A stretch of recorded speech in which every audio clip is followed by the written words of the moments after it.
My name is Gavin Evans, and this is my review of Beaten to Death.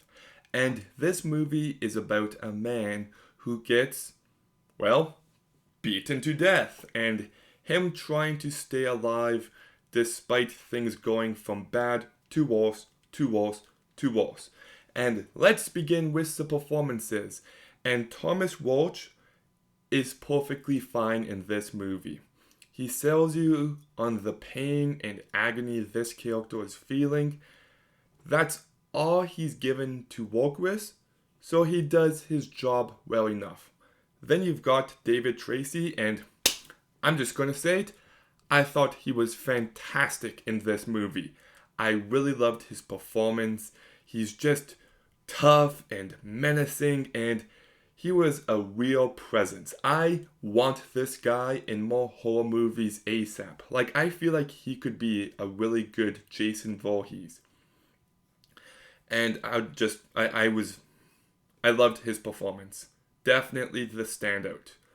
Then you've got Nicole Tudor, who I thought gave a bad performance. I'm gonna be honest, it feels like she's in this movie because she might be the friend of the director. I could be wrong, but that's what it felt like. Then you've got Justin Ragnar, who I thought did a fine job in his short screen time. So the cast overall is good enough. The direction by Sam Corton I thought was very uneven because the editing in this movie can be quite amateurish. They cut to black way too often, and it always felt off to me. But even in the structure of this movie, like, there are some flashbacks that, okay, fine, work well enough.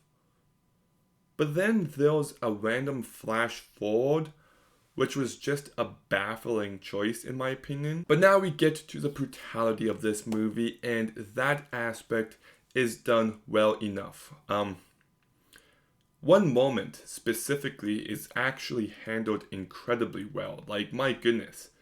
There was one scene involving someone's eyes, and the way that scene was captured was honestly 10 out of 10 direction. Like, just brilliantly done. And really messed up and really got under my skin. I just feel like this movie peaked really early on. The first act, it has good setup, the brutality, a surprise reveal, and then the most messed up thing happening.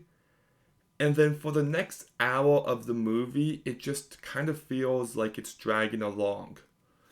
And it does have its moments now and again, but it just lost all momentum for me.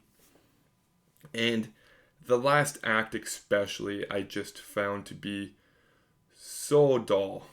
So incredibly dull. And then we get to the issue where the main character is stupid. Yes, that is common in movies, but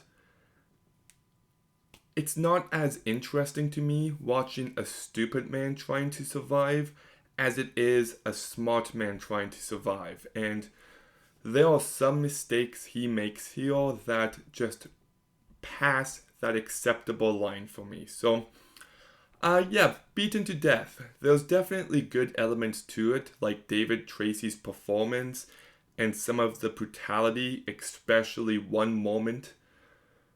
But after that first half hour, it just drags along. It's very uneven in its direction, and it just kind of ends up being an underwhelming movie overall. So I'd give Beaten to Death a 4.5 out of 10. Okay, have you seen Beaten to Death? What did you think? Let me know in the comments down below. Make sure you like, comment, subscribe. Stay tuned for more videos soon, and Gavin out.